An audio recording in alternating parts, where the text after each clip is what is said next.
Hello students, today we will start chapter 4 of our book, and before starting with chapter 4, I want to tell you all that chapter 3 of your book has been omitted.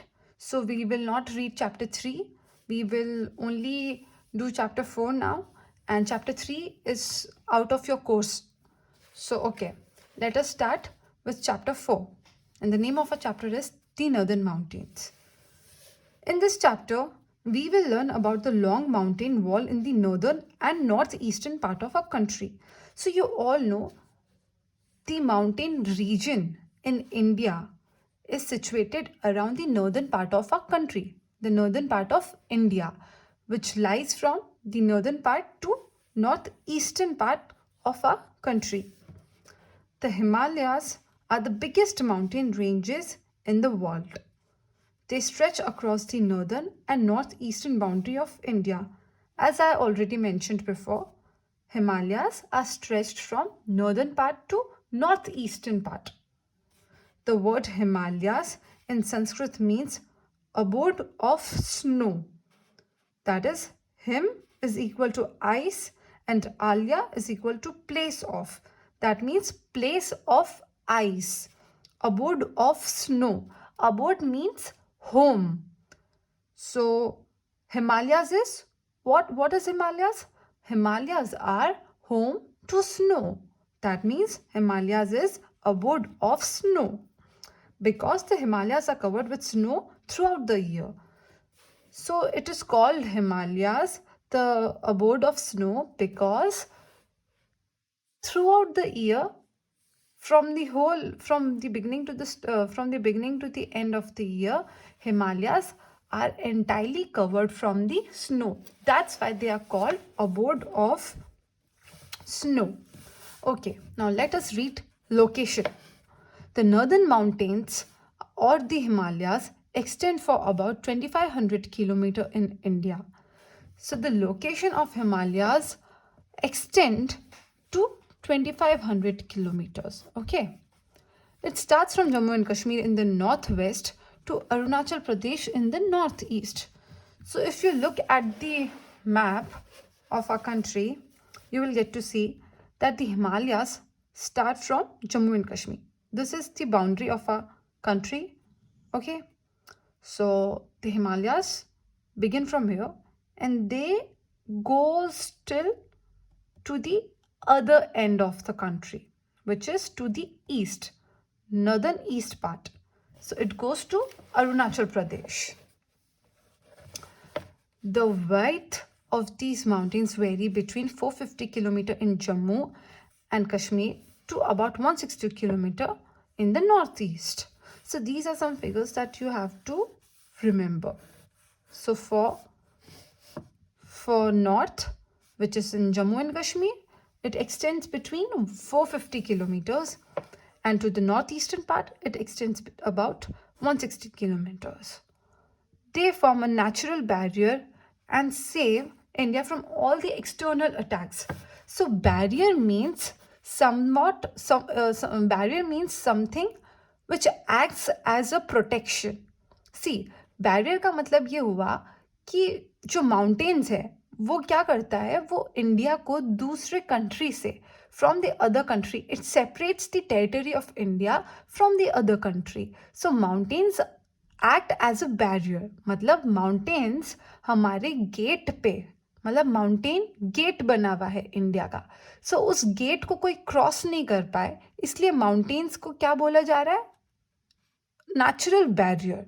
मतलब mountains एक ऐसा gate है, एक ऐसा barrier है जो कि जो आउटसाइडर्स है, यानी जो बाहर के हैं लोग, हमारे कंट्री के नहीं है, हमारी देश के नहीं है, उनको अंदर आने से माउंटेन्स रोकता है from all the external attacks. External attack का मतलब हो गया जो बाहर से जो लोग हम पे हमला करते हैं या हम पे आक्रमण करते हैं. The northern mountains consist of some of the highest peaks in the world. Okay, so the northern mountain में क्या, some of the highest peaks of the world. Now we shall read about that. Mount Everest. आप सभी ने Mount Everest के बारे में पढ़ा होगा पहले. So Mount Everest, the highest peak in the world, is located in Himalayan mountains. So जो हाईएस्ट पीक है वर्ल्ड की वो कहाँ पे लोकेटेड है? हिमालयन माउंटेन्स में. And what is the highest and what is the name of the highest peak? The name is mount Everest. It is 8,848 meter high and it lies in Nepal. Okay. So Mount Everest कहाँ पे है? नेपाल में. This peak was first climbed by Sir Edmund Hillary of New Zealand and Sherpa Tenzing Norgay of Nepal on 29th May 1953. So this could become one of your questions. This could be like, who was the first person to climb Mount Everest? And you can write Sir Edmund Hillary of New Zealand was the first person. And Sherpa Tenzing Norgay of Nepal was accompanied by him. The northern mountains or the Himalayas have 3 mountain ranges that run parallel to each other. Okay, so now in the northern mountains or Himalayas, there are 3 mountain ranges. Okay, so we will read about those 3 mountain ranges, and they are the Greater Himalayas, the Lower or Middle Himalayas, or the Outer Himalayas. So there are 3: Greater, and the second is Lower or Middle, and the third one is the Outer Himalayas. Now we shall read about the Greater Himalayas. The Greater Himalayas are the northernmost ranges of the Himalayas. So like the Greater Himalayas, from the name itself, Greater means सबसे बड़ा. तो जो greater Himalayas है वो northern most ranges, मतलब जो सबसे north की जो माउंटेन रेंज है उसको हम लोग बोलते हैं greater Himalayas. It is also called Himadri. Out of the 3 mountain ranges, it is the highest and contains all the highest peaks. Look, I told you already, greater Himalayas से आपको ये नाम से पता चल जाना चाहिए कि ग्रेटर हिमालयस बोला जा रहा है तो मतलब ये सबसे बड़े हैं, सबसे हाईएस्ट है. So out of the 3 mountain ranges, जो 3 माउंटेन रेंजेस हमने अभी नाम पढ़े थे, उन तीनों में से सबसे highest is the greater Himalayas and contains all the highest peaks. Mount Everest, Kanchenjunga, Annapurna, and Nanda Devi are a few of the highest mountain peaks of this range. So these are all examples of the Greater Himalayas, and you should remember their names. The high peaks of this range remain permanently covered with snow throughout the year. So जैसे पहले बताया था, ये mountain areas, ये Himalayas, throughout the year they are covered with snow, and so the Greater Himalayas is also covered with snow throughout the year. There is no vegetation or animal habitation over there. That means वहाँ पे कुछ भी agriculture related activities नहीं हो सकते due to heavy snow area, and ना ही वहाँ पे एनिमल्स मिलते हैं. Animals like just like we can find animals in forest areas. जैसे फॉरेस्ट एरियाज में एनिमल्स हमको मिल जाते हैं, वैसे ऐसे डेंस स्नो के एरिया में हमको एनिमल्स नहीं मिल पाएंगे. कुछ जो स्नो के एनिमल्स होते हैं वो कुछ सेलेक्टिव एनिमल्स वो मिल सकते हैं, बट जो नेचुरल हैबिटेट ऑफ एनिमल्स है जो फॉरेस्ट में मिले जाते हैं वो ऐसे स्नो के एरिया में नहीं मिल पाते. The peaks of Himadri give rise to a number of glaciers. So what are glaciers? A big building of snow or ice are called glaciers. Glaciers are slow moving sheets of ice. These glaciers move down to warmer regions and melts, which gives rise to rivers. So जैसे आपने river देखी होगी, for example Ganga, तो उस गंगा में आपने कभी देखा होगा गंगा का लेवल बढ़ जाता है. तो जब गंगा का लेवल बढ़ जाता है, यानी जब गंगा में पानी हमको ज़्यादा भरा हुआ लगता है, तो वो कैसे होता है? वो होता है बिकॉज जो पहाड़ी रीजन से जो ग्लेशियर्स होते हैं वो मेल्ट होते रहते हैं.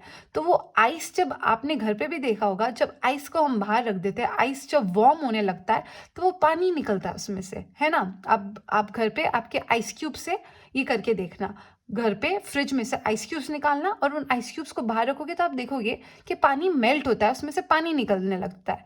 तो वही ग्लेशियर्स का काम है. ग्लेशियर्स जब वार्म होने लगते हैं तो उसमें से पानी निकलने लगता है, और वो पानी क्या करता है? रिवर लेवल को राइज कर देता है. And that is the reason why we see rivers in rising levels.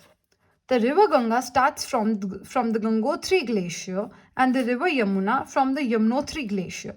So ये दो rivers है, गंगा एंड यमुना. गंगा का ओरिजिनेट कहाँ से होता है? From the Gangotri glacier. And Yamuna कहाँ से ओरिजिनेट होती है? From the Yamunotri glacier. During the summer months the reverse do not gate dry.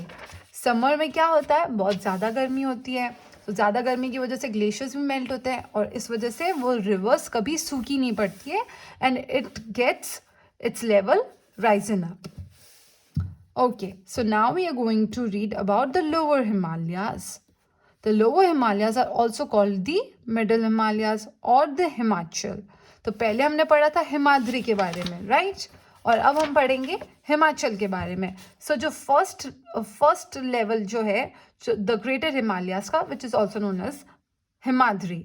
Now the second level is lower Himalayas or the middle Himalayas, which are also known as Himachal. It lies to the south of Himadri ranges.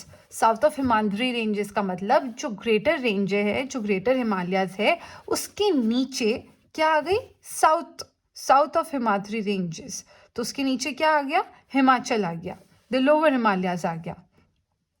The mountains of this range are not as high as those in the Himadri ranges. यानी जो Himadri ranges है, जो वो greater Himalayas है, वो तो सबसे greatest है, सबसे हाईएस्ट है, लेकिन लोअर हिमालयाज की हिमाद्री जैसे हाईएस्ट नहीं है, उससे कम है थोड़ी. The mountains of this range are not as high as those in Himadri range. This range is covered with forest. Okay, जैसे मैंने आपको पहले बताया था कि हिमाद्री रेंज में वहाँ पे फुल स्नो रहती है through out the year, but lower Himalayas में क्योंकि वो इतनी हाई रेंज पे नहीं है और वो थोड़ी बीच वाली रेंज पे रहती है, वो मिडल रेंज पे रहती है, इसलिए वहाँ पे क्या है? फॉरेस्ट भी है. The Himachal has many beautiful valleys, hill station and hill resorts. The hill stations of this range are Srinagar, Shimla, Mussoorie, Nainital, Dalhousie, Darjeeling, etc.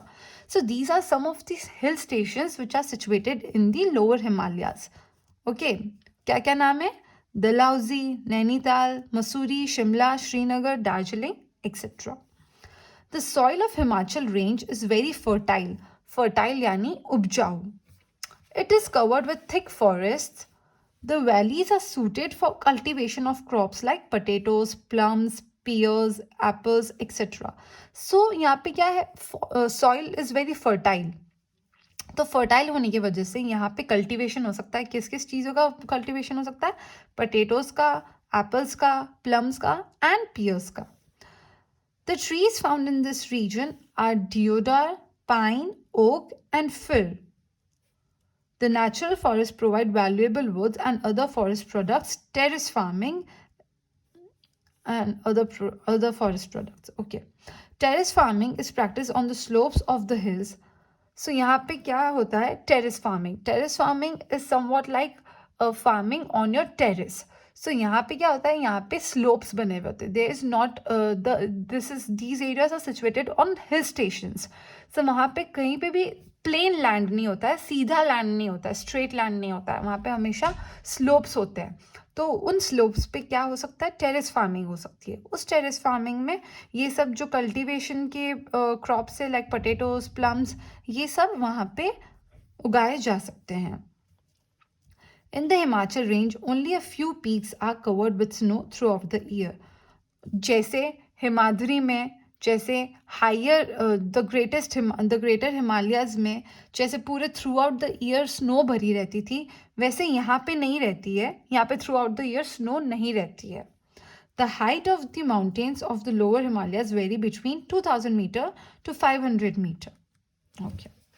Just note the fact of these height figures. Okay, now we'll read about the third Himalaya category, which is the outer Himalayas. The outer Himalayas or the Shivalik. तो सबसे पहले का greater का नाम था हिमाद्री, फिर lower का नाम था Himachal, and now the outer Himalaya, which the third one is known as Shivalik, is the southernmost or the lowest range of the Himalayas. तो सबसे नीचे क्या है? शिवालिक्स है. शिवालिक्स के ऊपर क्या है? Lower mountain which is also known as Himachal, और सबसे ऊपर है greater Himalayas which is known as Himadri. The average height of Shivalik ranges vary between 600 metre to 1500 metre, मतलब सबसे छोटा है तो हाइट भी क्या होगी, हिमाचल के नीचे ही होगी इसकी भी हाइट. सो इसकी हाइट क्या है, from 600 metre to 1500 meters. There are some broad valleys in between the Shivalik and Himachal ranges. The slopes of the Shivalik are covered with thick forests. यानी यहाँ पे भी डेंस फॉरेस्ट है, यहाँ पे भी स्लोप्स है, बिकॉज ये माउंटेन रीजन है. तो यहाँ पे प्लेन सॉइल, यहाँ पे प्लेन लैंड तो नहीं होगा, यहाँ पे भी माउंटेन रीजन है तो यहाँ पे भी स्लोप्स होंगे. The forests are a home to a variety of wild animals. Like I told you before, animals कहाँ पे मिलते हैं, फॉरेस्ट में. And these are the ranges, ये ऐसे एरियाज है जहाँ पे फॉरेस्ट है, क्योंकि यहाँ पे ज़्यादा डेंस स्नोफॉल नहीं होता है, तो यहाँ पे फॉरेस्ट सिचुएट हो सकता है. तो यहाँ पे फॉरेस्ट में एनिमल्स भी है. The foothill of Shivalik range is called Terai region. जो फुट हिल ऑफ शिवालिक है, मतलब जहाँ से शिवालिक रेंज स्टार्ट होती है, एकदम जो बेस ग्राउंड है आउटर हिमालयास का, तो वहाँ पे उस रेंज को क्या बोला जाता है, Terai region. This region receives heavy rainfall, और यहाँ पे हैवी रेनफॉल होती है. The soil of this land is very fertile. The people living in this region practice terrace farming. Terrace farming, I've made you clear earlier as well. They grow fruits and orchards. Wheat, rice and sugarcane crops are grown here. यहाँ पे mostly क्या cultivate किया जाता है, wheat, rice and sugarcane. Many Terra regions have been declared as the protected wildlife sanctuaries like Corbett National Park, Rajaji National Park, Tiger Reserve, the Kaziranga National Park, etc. This is done to stop deforestation and protect wild animals. So okay, just like humans live in a society, हम लोग जैसे एक क्षेत्र में रहते हैं जहाँ पे हम लोग किसी को अंदर आने नहीं देते हैं, वैसे ही एनिमल्स को भी उनकी खुद की जगह चाहिए. जहाँ पे एनिमल्स ये सोचते हैं, जहाँ पे हमारा ये मानना है कि हमको एनिमल्स की लाइफ डिस्टर्ब नहीं करनी चाहिए. तो कुछ कुछ एरियाज ऐसे हैं जो सिर्फ एनिमल्स के लिए छोड़ के रखे हैं, जैसे ये हो गए सेंचुरीज हो गई, वाइल्ड लाइफ सेंचुरीज है जिनका मैंने अभी नाम बताया. यहाँ पे कौन, एनिमल्स का एरिया दिया गया है जहाँ पे एनिमल्स खुल के रह सके अपने खुद के एक क्षेत्रफल में. Okay, now the importance of the Himalayas. अब हिमालयाज की क्या इम्पोर्टेंस है हम वो पढ़ेंगे. In many ways the Himalayas have been beneficial to us. हमको बहुत वेज में हिमालयाज ने बेनिफिट किया. वो वेज क्या है, the Himalayas protect us from enemies, harsh weather and cold winds.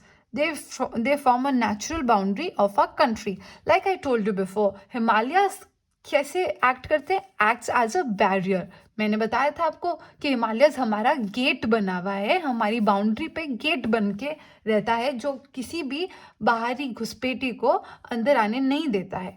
So what is the first line saying, the Himalayas protect us from enemies. यानी जो हमारे दुश्मन है उनसे हमको कौन बचाता है, हिमालयास. कैसे, क्योंकि वो एक्ट्स एज अ बैरियर, तो वो किसी को भी अंदर नहीं आने देता है, और हमको ठंडी हवाओं से भी बचाता है. जो हिमालय के जो आगे वाले जो देश है, जो वहाँ का जो कोल्डर रीजन है, वहाँ से जो ठंडी हवा आती है वो सब हिमालय अपने तक रोक लेती है. Second is the monsoon winds are stopped by the Himalayas from going further north. This brings heavy rainfall to the northern part of India. So now the Himalayas act as a barrier. तो Himalayas जैसे यहाँ पे है, तो यहाँ से अगर बारिश आएगी तो बारिश का जो विंड है हिमालयस रोक देती है यहीं पे, उसको आगे नहीं जाने देती. तो जब वो विंड यहीं पे रुक जाती है तो उससे क्या होता है, जो यहाँ का जो लैंड है, मतलब पूरा इंडिया का जो लैंड है, वहाँ पे नॉर्दर्न साइड में अच्छे से बारिश आ पाती है, और बारिश का रेनफॉल हैवी रहता है. तो उससे क्या होगा, हमको पीने योग्य का पानी मिलेगा, और जो कि हमको बहुत ज़्यादा ज़रूरत होती है उसकी. तो इसलिए रेनफॉल हमको बहुत ज़्यादा ज़रूरी है, और हिमालयस हमको पानी बारिश देने के लिए हेल्प कराती है. तो it's a very important factor. The rivers originating from the Himalayan glaciers provide us with water. They make the northern plains fertile by bringing with them alluvial soil. Okay. तो मैंने आपको पहले बताया था कुछ रिवर्स है जो हिमालय से ओरिजिनेट होती है, लाइक गंगोत्री ग्लेशियर से ओरिजिनेट होती है, यमुनोत्री ग्लेशियर से. तो वो जो ग्लेशियर्स है उनसे क्या मिल रही है, उनसे रिवर्स ओरिजिनेट होती है, और उन रिवर्स से क्या होता है, वो लैंड को फर्टाइल बनाती है, फर्टाइल यानी उपजाऊ बनाती है लैंड को, जिससे लैंड पे खेती करी जा सकती है, कल्टीवेशन किया जा सकता है, क्योंकि उन सॉइल में क्या पाया जाता है, alluvial soil, and alluvial soil is very good for cultivation, is very good for agriculture. Dams built on the Himalayan rivers provide us with electricity. अब जो हिमालयन रिवर्स पे डैम्स बनते हैं उससे एक एनर्जी प्रोवाइड होती है, और उस एनर्जी से क्या रिलीज होती है, इलेक्ट्रिसिटी. तो हमको इलेक्ट्रिसिटी मिलती है किससे, डैम्स से, और वो डैम्स किस पे बने हुए होते हैं, ऑन द हिमालयन रिवर्स. तो इसलिए भी हमको हिमालयास बेनिफिट करता है. The forests in this region are a valuable source of wood, herbs, medicines and other useful things. तो मतलब जो यहाँ पे जो फॉरेस्ट है, यहाँ का रीजन का जो फॉरेस्ट है, उससे उससे हमको कितनी सारी चीज़ें मिल रही है, वुड्स मिल रहा है, हर्ब्स मिल रही है, मेडिसिन मिल रही है, और भी बहुत सारे, लाइक वुड्स से हम लोग पेपर निकाल सकते हैं. तो और हमको बहुत सी ऐसी बेनिफिशियल चीज़ें मिलती है जो हमारी डे टू डे रूटीन में, हमारी डेली लाइफ में काम आता है. तो इसलिए ऐसे हिमालयाज हमको बहुत इंपॉर्टेंट है. Many hill stations located in Himalayan region attract tourists from all over the world. अब जैसे हिमालयन रीजन में जो हिल स्टेशन है, like Dehradun, like Jammu and Kashmir, like Shimla, ऐसी ये सब जगह है जहाँ पे हम लोग हमेशा जाना पसंद करते हैं. So these are the areas which attract tourist, which means लोगों को आकर्षक करती है ऐसी जगह वहाँ पे जाने को, घूम के आने को, वहाँ पे जाके देख के आने को. The forests in the Himalayan region are a home to several wild animals which are now on the verge of extinction. मतलब जो फॉरेस्ट है हिमालयन रीजन्स में, चूँकि हिमालयन रीजन्स में ज़्यादा लोग नहीं जा सकते हैं, क्योंकि वो लोगों के लिए चढ़ाव का उतार का काम रहता है, तो इसलिए बहुत ज़्यादा लोग वहाँ पे नहीं जाते हैं, कुछ लोग ही जाते हैं हिमालयस रीजन में. तो वहाँ का फॉरेस्ट क्या हेल्प करता है, ऐसे एनिमल्स को घर दे के रखा है, वो एनिमल्स जो अब हमारी दुनिया से कम होते जा रहे हैं, are on the verge of extension. Extension का मतलब हुआ कि वो खत्म होते जा रहे हैं, उनकी जनरेशन खत्म होती जा रही है. तो उनके लिए क्या है, हिमालयास होम है. Okay, so now will move to a further topic. People living in the northern mountains. Several states are located in northern mountains. A few of these states are Jammu and Kashmir. तो Jammu and Kashmir क्या है, सबसे northern most part of our country में situated है. Jammu and Kashmir is situated at the top of India. सबसे ऊपर क्या है, जम्मू एंड कश्मीर है. It is the northernmost state of India. Almost the whole state consists of big mountains. सबसे ऊपर है तो यहाँ पे क्या है, सबसे ज़्यादा माउंटेन्स यहीं पे हैं, big mountains. There are two capitals of the state. Srinagar, it is summer capital, and Jammu, it is capital of the winter season. तो इस जम्मू एंड कश्मीर स्टेट की दो कैपिटल्स है, एक है श्रीनगर और एक है जम्मू. ओके, तो श्रीनगर तो हो गई समर में कैपिटल, और जम्मू हो गई विंटर्स की capital. This state is famous tourist destination for the summer season. Famous tourist destination का मतलब ऐसी जगह जो लोगों को आकर्षक करती है घूमने के लिए, तो उसको बोलते हैं tourist destination. The Dal and the Wular are two beautiful lakes in the Kashmir valley. Kashmir valley की ये दो लेक्स है जो कि बहुत ही सुंदर है, बहुत ही ब्यूटिफुल है. House boats and shikaras are commonly seen in these lakes. जैसे हम लोग लेक्स में बोटिंग करते हैं, वैसे ही यहाँ पे क्या है, हाउस बोट्स एंड शिकाराज. इन लेक्स में ये बोटिंग हो सकती है. Gulmarg, Pahalgam and Sonamarg are few tourist place in this state. तो ये कुछ स्टेट्स के अंदर ऐसी जगह है जो कि कॉमन है टूरिस्ट के लिए. A traditional long and loose kurta called pheran is worn by men and women of this state. मतलब यहाँ के men and women एक ऐसी टाइप की चीज़ पहनते हैं जिसको बोला जाता है फिरन. अब ये क्या होता है, एक लॉन्ग कुर्ता है जिसको बोला जाता है फिरन, जो कि दोनों men and women पहनते हैं. In winter people use kangri, a clay pot filled with burning coal beneath their firan to keep themselves warm.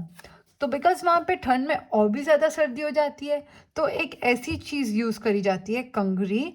एक क्ले पॉट होता है जिसके अंदर क्या होता है, बर्निंग कोल, यानी उसके अंदर वो कोल से गरम गरम वेपर्स आती रहती है, उसकी गरम गरम हवा आती रहती है, जिससे क्या वो लोगों को वार्म रखता है. People drink a special kind of tea known as kahwa. वहाँ की एक अलग ही टी है, जिसको बोला जाता है kahwa tea. Rice is the staple food of the people of this state. और यहाँ के लोग सबसे ज़्यादा क्या खाते हैं? Rice. Handicraft industry of this state is very developed. अब इस स्टेट में हैंडीक्राफ्ट सबसे ज़्यादा डेवलप्ड है. People make beautiful handicraft from wood, silver, brass, papier mache. और लोग किस किस से चीज़ों से बनाते हैं हैंडीक्राफ्ट? इन सब चीज़ों से. Kashmiri, Dogri, Ladakhi and Urdu are the main languages of the people of Jammu and Kashmir. Eid and Shivratri are the main festivals of the people. तो यहाँ के लोग कश्मीरी बोलते हैं, डोगरी बोलते हैं, लद्दाखी बोलते हैं और उर्दू बोलते हैं. और यहाँ के मेन फेस्टिवल्स क्या क्या है? ईद और Shivratri. Okay, after Kashmir, we have the other state, Himachal Pradesh. Himachal Pradesh is a very beautiful state. It lies south of the state of Jammu and Kashmir. The south of the state of Jammu and Kashmir, मतलब Jammu and Kashmir के नीचे क्या है? Himachal Pradesh. The capital of Himachal Pradesh is Shimla. It is very famous and beautiful tourist destination. ये भी लोगों को आकर्षक करती है ये जगह, और बहुत ही फेमस है टूरिस्ट डेस्टिनेशन के लिए. Other main tourist centres of Himachal Pradesh are Kullu Manali, Kasauli, Dalhousie and Dharamshala. तो हिमाचल प्रदेश में ऐसी कौन सी जगह है जो लोगों को आकर्षक करती है, जो लोगों को अट्रैक्ट करती है? वो है Kullu Manali, Kasauli, Dalhousie and Dharamshala. Most of the people of Himachal Pradesh are farmers. यहाँ पे मोस्टली लोग क्या है? फार्मर्स, किसान हैं. They grow fruits, specially apples, vegetables, rice, maize and barley.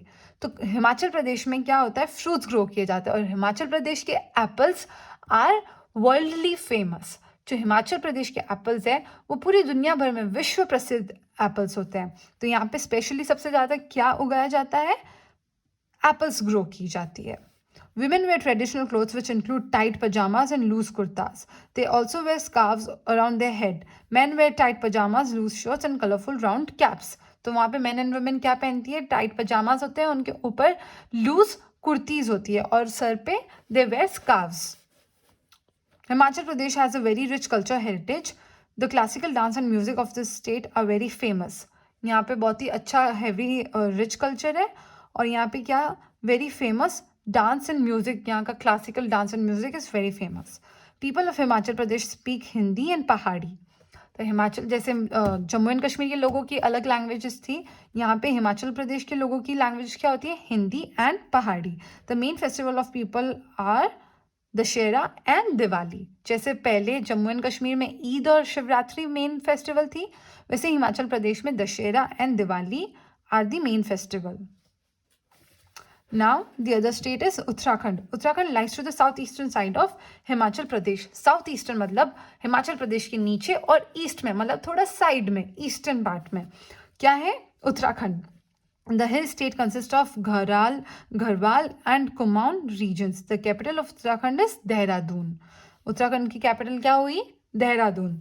Two very famous hill station of this state is Mussoorie in Garhwal region and Nainital in Kumrao region. तो जैसे हमने अभी तक जम्मू एंड कश्मीर, हिमाचल प्रदेश के फेमस टूरिस्ट डेस्टिनेशंस के बारे में पढ़ा था, हिल स्टेशंस के बारे में पढ़ा था, वैसे यहाँ की उत्तराखंड की क्या है? Mussoorie and Nainital. A few places of religious importance of this state are Haridwar, Kedarnath, Badrinath, Gangotri and Yamunotri. ये आप सभी ने ऑलमोस्ट हर बार अपने घर में दादा दादी से, नाना नानी से सुना होगा. सब लोगों को हरिद्वार के बारे में तो पता ही होगा. तो हरिद्वार कहाँ पे? उत्तराखंड में. तो उत्तराखंड में क्या रिलीजियस इम्पॉर्टेंस भी है, मतलब धर्म की भी वहाँ पे मान्यता बहुत ज़्यादा है. वहाँ पे लोगों की निष्ठा होती है, वहाँ पे उनके भाव है. और कौन सी जगह पे? Badrinath, Kedarnath, Haridwar, Gangotri, Yamunotri. The slope of the hills are covered with thick forest in this state. और यहाँ पे थिक फॉरेस्ट से स्लोप्स कवर्ड है. The trees mainly found in this state are pine, deodar, oak and fir. The forests are a home to a variety of birds and animals. Most of the people of Uttarakhand are farmers. यहाँ के भी लोग mostly क्या है? Farmers है. Now Sikkim. Sikkim is a very small hill state. Sikkim क्या है? छोटा सा हिल स्टेट है. It is least populated state of India. और बहुत ही कम लोगों से भरा हुआ है, बहुत ही कम लोग हैं यहाँ पे, पॉपुलेशन बहुत कम है। The capital of Sikkim is Gangtok. It is very beautiful city. आपको कैपिटल्स याद रखनी होगी हर स्टेट की। The third highest mountain peak in the world Kanchenjunga is located in Sikkim. जो वर्ल्ड की थर्ड हाइएस्ट माउंटेन पीक है, क्या? कंचनजंगा। कहाँ पे सिचुएटेड है? इन Sikkim. This small hill state is famous for its orchards. The main crops grown here are wheat, barley, oranges, ginger and cardamom. तो ये सब क्रॉप्स कहाँ पे ग्रो करी जाती है? सिक्किम में। The majority of the people here belong to the Lepcha, Bhutia and Nepali origin. तो यहाँ के लोग जो हैं वो कहाँ के ओरिजिन के हैं? नेपाल के हैं, भूटिया यानी भूटान के, Lepcha. The traditional dress for the women of this state is बकू, a long skirt. यहाँ की औरतें, यहाँ की विमेन क्या पहनती है? बकू। और बकू क्या चीज़ है? एक लॉन्ग स्कर्ट होती है जो यहाँ की विमेन पहनती है। They also wear colorful jewelry made of beads. A famous hill station, Darjeeling, is situated to the south of Sikkim. तो यहाँ का फेमस हिल स्टेशन क्या है? यहाँ का फेमस हिल स्टेशन है Darjeeling. This hill station is the part of West Bengal. और वो कहाँ का पार्ट है? वेस्ट बंगाल का। Darjeeling is famous for tea gardens grown on the slope of the hills. और दार्जिलिंग किसके लिए फेमस है? टी गार्डन्स के लिए। और टी गार्डन्स कहाँ पे सिचुएटेड है? On the slope of the hill. Slope यानी होती है ढलान, तो उस ढलान पे ये सब लोग ये सब कुछ कल्टीवेट करते हैं। Okay, now we will read north eastern और the seven sister states. To the extreme east of Himalayas run across the seven states of Arunachal Pradesh. The seven states of, अब सेवन स्टेट्स है जिनको बोला जाता है द सेवन सिस्टर स्टेट्स। उन सबको एक समूह में बोला जाता है सेवन सिस्टर स्टेट्स। तो वो कौन से स्टेट्स है? अरुणाचल प्रदेश, असम, मेघालय, नागालैंड, मणिपुर, त्रिपुरा एंड मिजोरम। टुगेदर इन सबको साथ में मिलके बोला जाता है seven sister states. The major part of Arunachal Pradesh is covered with mountains. The state has very small population. The river Brahmaputra enters India through this state. तो क्या मेजर पार्ट ऑफ अरुणाचल प्रदेश, अरुणाचल का ही सबसे ज़्यादा पार्ट माउंटेन से कवर्ड है। और यहाँ इस स्टेट की पॉपुलेशन बहुत ही कम है, बहुत ही छोटी पॉपुलेशन है। और इसी स्टेट से, कौन से स्टेट से? अरुणाचल प्रदेश से ब्रह्मपुत्र रिवर हमारे देश में एंटर करती है। The capital of the state is Itanagar. Arunachal Pradesh का कैपिटल हो गया Itanagar. This state experiences severe rainfall. Most of the houses are built on stilts. इस वाले रीजन में सीवियर रेनफॉल होती है और इस सीवियर रेनफॉल में सॉरी इस सीवियर रेनफॉल की वजह से यहाँ पे houses are built on stilts, यानी ऐसे कच्चा हाउस बना हुआ होता है क्योंकि वो रेनफॉल की वजह से सब कुछ खराब हो जाता है। The biggest state of the northern east region is Assam. तो जो सबसे बड़ा स्टेट जो है नॉर्दर्न ईस्ट में वो है Assam. The capital of Assam is Dispur. आपको सब स्टेट्स की कैपिटल याद रखनी होगी students. The large area of Assam comes under tea plantation. और अभी यहाँ पे जो है, यहाँ पे क्या होता है? टी प्लांटेशन किया जाता है। टी प्लांटेशन यानी जो चाय की पत्ती होती है उसकी plantation. Here thousands of people work. Bamboo and silk are the main products of Assam. Bamboo and silk ये दो चीज़ें हैं जो यहाँ पे असम में बहुत ज़्यादा से कल्टीवेट की जाती है। Bihu is the best known and greatly loved festival of Assam. Assam का जो सबसे फेवरेट, जो सबसे ज़्यादा फेमस फेस्टिवल है उसको बोला जाता है Bihu. Shillong is the capital of Meghalaya state. तो जो तीसरा स्टेट है which is known as Meghalaya, उसकी कैपिटल क्या हुई? Shillong. It is a beautiful hill station. The state receives the heaviest rainfall of the country. तो सबसे heaviest यहाँ पे आती है। इससे पहले अपन ने पढ़ा था अरुणाचल प्रदेश में भी heavy rainfall आती है, उसके अलावा कहाँ पे? मेघालय में भी heavy rainfall आती है। पूरी कंट्री में सबसे ज़्यादा heavy यहीं पे आती है। Due to heavy rainfall, more than 30% of the state is covered with forest. और ज़्यादा rainfall होने की वजह से वहाँ पे क्या? फॉरेस्ट की ग्रोथ ज़्यादा जल्दी होती है, तो इसलिए 30% से ज़्यादा फॉरेस्ट एरिया है उस स्टेट में। The tribes living here are Khasi, Garo and जैनिता। और यहाँ के लोग जो रहते हैं उनको बोला जाता है Khasi, Garo and Jaintia. Now the capital of Nagaland is Kohima. The fourth state is Nagaland और वहाँ की कैपिटल क्या है? Kohima. It is the home of the Nagas.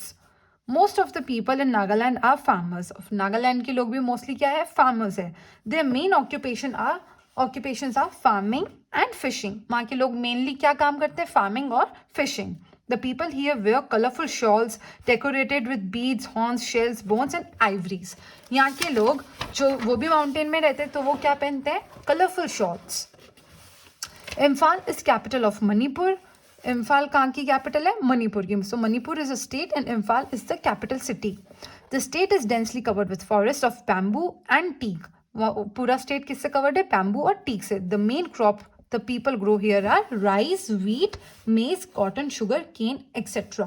Manipur is also famous over the world for Manipuri dance.